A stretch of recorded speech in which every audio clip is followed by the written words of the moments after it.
আজকের গুরুত্বপূর্ণ আঞ্চলিক সংবাদে সবাইকে জানাই স্বাগতম। আজকের সন্ধ্যার বিশেষ খবর হলো 5 সেপ্টেম্বর থেকে রাজ্যে কংগ্রেসের গুরু প্রণাম কর্মসূচি, পঞ্চায়েত ও 26-এর বিধানসভা নির্বাচনে চুপ রেখে শিক্ষক সম্মান। গুরু প্রণাম নামে এক বিশেষ কর্মসূচি হাতে নিয়েছে কংগ্রেস। এই কর্মসূচির অধীনে এবার কংগ্রেস দলের কর্মকর্তারা ছুটে যাবেন রাজ্যের প্রত্যেক শিক্ষকদের বাড়িতে। শিক্ষাগুরুদের সম্মান জানানো এবং তাদের সামনে দলীয় কর্মসূচি তুলে ধরতেই এই উদ্যোগ নেওয়া হয়েছে, একথা জানিয়েছেন প্রদেশ কংগ্রেস সভাপতি ভূপেন বোরা। এদিন গুরু প্রণাম কর্মসূচি নিয়ে কথা বলতে গিয়ে ভূপেন বোরা বলেন, আগামী 5 সেপ্টেম্বর শিক্ষক দিবসের দিন থেকেই এই কর্মসূচির সূচনা করা হবে। রাজ্যে কর্মরত এবং অবসরপ্রাপ্ত 5 লক্ষ শিক্ষকের বাড়ি যাওয়ার পরিকল্পনা রয়েছে তাদের।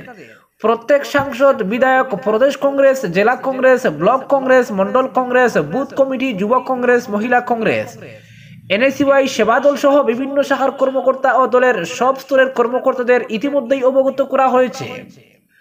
প্রত্যেক দলীয় কর্মকর্তাকে অনুরোধ জানানো হয়েছে যাতে নির্ধারিত দিনের সবাই আমাদের জীবন গড়তে যেসব শিক্ষক প্রাণপাত পরিশ্রম করেছেন, তাদের শ্রম ও মেধা দিয়ে আমাদের জীবন চলার পথকে মসৃণ করে দিয়েছেন, আমাদের বাড়ির আশেপাশে থাকা ওইসব শিক্ষকের বাড়িতে যেন তারা ছুটে যান, প্রত্যেক শিক্ষকের কাছ থেকে আশীর্বাদ নেন এবং তাদের সংবর্ধনা জানান। ওইসব শিক্ষকের খোঁজ খবর নেওয়ার পাশাপাশি রাজনৈতিক পরিস্থিতি সম্পর্কে তাদের গঠনমূলক পরামর্শ নিতেই এই গুরু প্রণাম কর্মসূচি হাতে নেওয়া হয়েছে বলেছেন প্রদেশ কংগ্রেস সভাপতি ভূপেন বোরা। বোরা বলেছেন, এই কর্মসূচির সূচনার মূল লক্ষ্য হচ্ছে আসামে কর্মরত এবং অবসরপ্রাপ্ত 5 লক্ষ শিক্ষকের বাড়িতে ছুটে যাওয়া এবং তাদের শরীর স্বাস্থ্যের খোঁজ নেওয়ার পাশাপাশি তাদের সংবর্ধনা জানানো। 5 সেপ্টেম্বর সকাল থেকে কংগ্রেস নেতা কর্মীরা গুরু প্রণাম কর্মসূচিতে অংশ নেবেন বলে আশা করছি। সংবর্ধনা ও রাজনৈতিক কর্মসূচি নিয়ে শিক্ষাগুরুদের সঙ্গে আলোচনা শেষে প্রত্যেক দলীয় কর্মকর্তাকে ছবি তুলেও আপলোড করতে বলা হয়েছে। আগামী পঞ্চায়েত 2026 বিধানসভা নির্বাচনকে লক্ষ্য রেখেই এই কর্মসূচি হাতে নেওয়া হয়েছে, জানিয়েছেন প্রদেশ কংগ্রেস সভাপতি। অপরদিকে গরুবাধাকে কেন্দ্র করে দলবদ্ধ আক্রমণ পাথারকান্দিতে, আহত এক। ক্ষেতের জমিতে গরুবাধাকে কেন্দ্র করে প্রতিবেশীর দলবদ্ধ আক্রমণে গুরুতর আহত হলেন এক ব্যক্তি। বর্তমানে তিনি পাথারকান্দি হাসপাতালে চিকিৎসাধীন। আহতের নাম কৈলাস কৈরি, বাড়ি পাথারকান্দির আদমটিলায়। জানা গেছে, দীর্ঘদিন ধরে কৈলাস কৈরির পরিবারের ক্ষেতের ফসল নানাভাবে বিনষ্ট করে আসছিল টিলাবাড়ির মুসলিম সম্প্রদায়ের এক পরিবার। কৈলাস কৈরি পরিবারের পক্ষ থেকে ওই জমিতে গরু না বাঁধার জন্য কয়েকবার আপত্তি জানালেও এতে গুরুত্ব দেয়নি তারা। এ নিয়ে অনেকবার দুটি পরিবারের মধ্যে ঝগড়া বিবাদ হয়।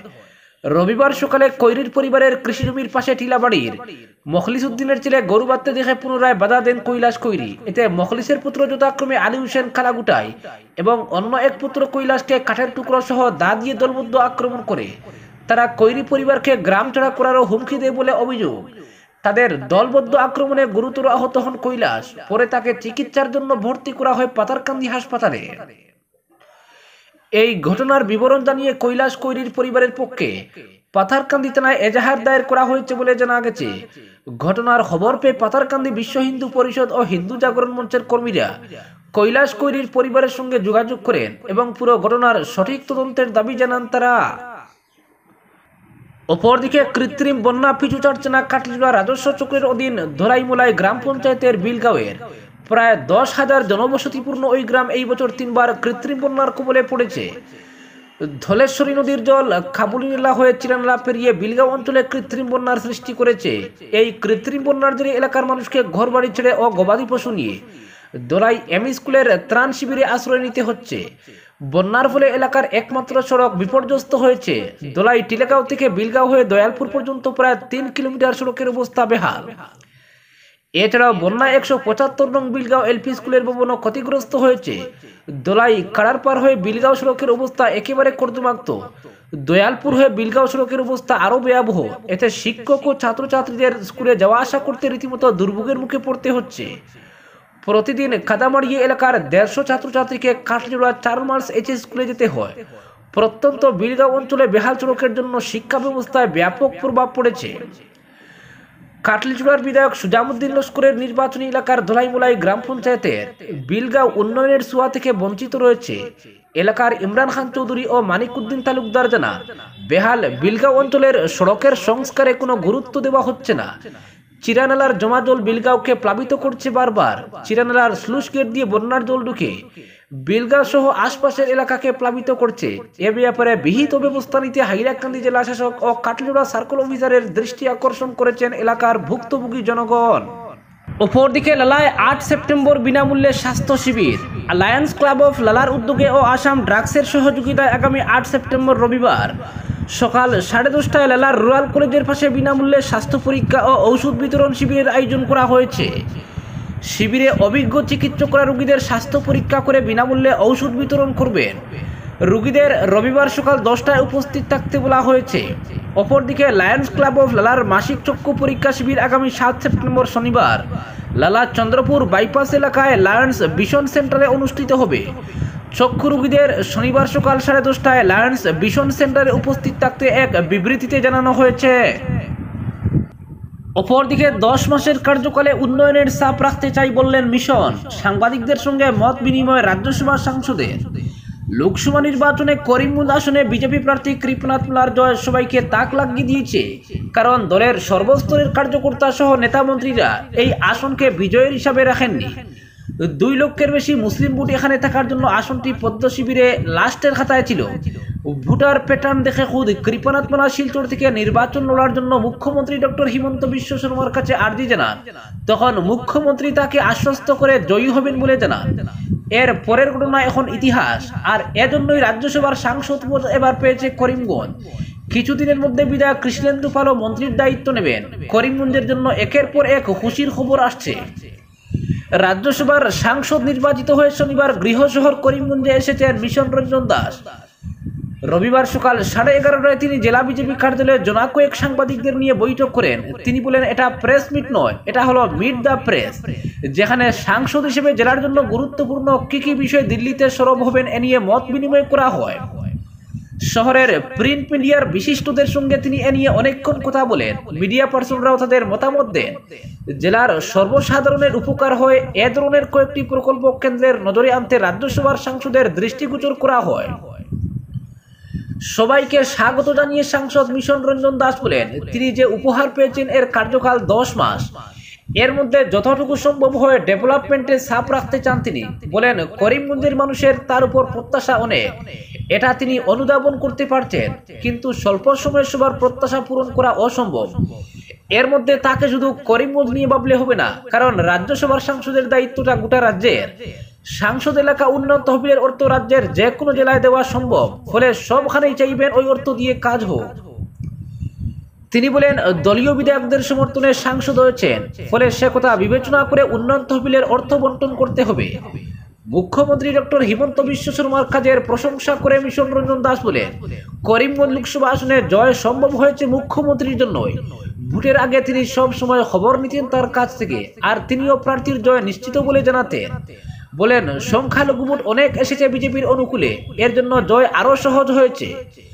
লোকসভা নির্বাচনে নাগারে তিনি প্রার্থীর প্রচার সভা করেছেন, অনেক জায়গায় প্রার্থী যেতে পারেননি, যার খবর দিয়েছেন তিনি। এসব খবর ছিল মুখ্যমন্ত্রীর কাছে। বলেন, তার নিষ্ঠা ও কাজের যথার্থ মূল্যায়ন হয়েছে, এজন্য বারবার মুখ্যমন্ত্রীর প্রতি কৃতজ্ঞতা প্রকাশ করেন তিনি। সাংসদ বলেন, করিমগঞ্জের দলীয় কার্যকর্তারা লোকসভা নির্বাচনের ফলাফলের জন্য সর্বত্র প্রশংসিত হয়েছে। মুখ্যমন্ত্রী করিমগঞ্জ এসে তাদের প্রশংসায় ভাসিয়ে দিয়েছেন, এটা অনেক বড় পাওনা। এর ফলে সবার মনোবল আরো বৃদ্ধি পাবে, যার প্রতিফলন দেখা যাবে 26-এর বিধানসভা নির্বাচনে। বলেন, ইতিমধ্যে দিল্লি থেকে তার সঙ্গে যোগাযোগ করা হয়েছে, শীঘ্রই শপথের দিন জানানো হবে। রাজ্যসভার চেয়ারম্যান জগদীপ ধনখড় এর কক্ষেই হতে পারে শপথ গ্রহণ। দিন 3-এর মধ্যে তিনি দিল্লি পাড়ি দেবেন। তিনি বলেন, এক সময় বিজেপি কার্যালয়ে মানুষ খুঁজে পাওয়া যেত না, আর এখন সব সময় কার্যালয়ে উৎসবের মেজাজ। সময় পরিবর্তনশীল, এখন কেন্দ্র ও রাজ্যে রয়েছে বিজেপি সরকার। দুর্নীতির বিরুদ্ধে জিরো টলারেন্স নীতি কায়েম রেখে দুর্বার গতিতে চলছে উন্নয়ন। তিনি প্রশংসা করেন প্রধানমন্ত্রী নরেন্দ্র মোদীরও। বলেন, মোদীর নেতৃত্বে ভারত বিশ্বগুরুর আসনে বসবে। অপরদিকে জনজাতি মর্যাদার দাবিতে শিলচরে উত্তাল প্রতিবাদ আদিবাসী ছাত্র সংস্থার। বিধানসভা নির্বাচনের আগে আদিবাসীদের দাবি পূরণ না হলে বিজেপিকে সমর্থন করা থেকে বিরত থাকার কড়া হুঁশিয়ারি দিল সদৌ আসাম আদিবাসী ছাত্র সংস্থা। আদিবাসীদের দৈনিক মজুরি দ্বিগুণ বৃদ্ধি করা, জমির পাট্টা ও জনজাতিকরণের মর্যাদা প্রদানের দাবিতে আজ বরাকে প্রথমবারের মতো ধর্ণা ও বিক্ষোভ প্রদর্শন করল সংগঠন। বিভিন্ন স্লোগানে উত্তাল করে তুললেন সদৌ আসাম আদিবাসী ছাত্র সংস্থার কর্মকর্তারা। 2 ঘন্টার এই প্রতিবাদী কার্যসূচিতে শতাধিক মহিলা ও পুরুষ একজোট হয়ে তাদের অধিকার আদায়ে কেন্দ্র ও রাজ্য সরকারের দৃষ্টি আকর্ষণ করেন। শিলচর ডাকবাংলো পয়েন্টে শহীদ ক্ষুদিরাম বসুর মূর্তির পাদদেশে জমায়েত হয়ে প্লেকার্ড ও ব্যানার হাতে নিয়ে বিক্ষোভ প্রদর্শনের মাধ্যমে এলাকার আকাশ বাতাস মুখরিত করে তোলেন সংস্থার কর্মকর্তারা। এরপর সংস্থার তরফে জেলা আয়ুক্ত মারফত ভারতের গৃহমন্ত্রী অমিত শাহের উদ্দেশ্যে একটি স্মারকলিপি প্রদান করা হয়।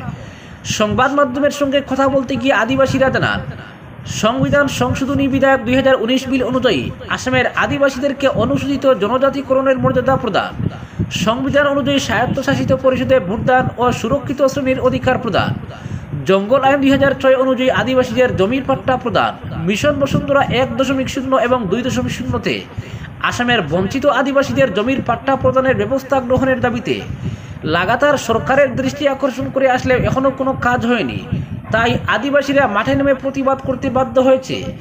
আগামী 2026-এ অনুষ্ঠিত হতে যাওয়া বিধানসভা নির্বাচনের আগে তাদের এই দাবি পূরণ না হলে আদিবাসী সমাজ বিজেপিকে সমর্থন করা থেকে বিরত থাকার কড়া হুঁশিয়ারি দিয়েছেন এবং নিজের অধিকার আদায়ে আগামীতে তারা প্রয়োজনে সমস্ত রাস্তাঘাট বন্ধ করে বৃহত্তর গণ আন্দোলন গড়ে তুলতে পিছপা হবেন না বলেও সরকারকে সতর্ক করেছেন সংস্থার কর্মকর্তারা। আজকের বিশেষ সংবাদ এখানেই সমাপ্ত।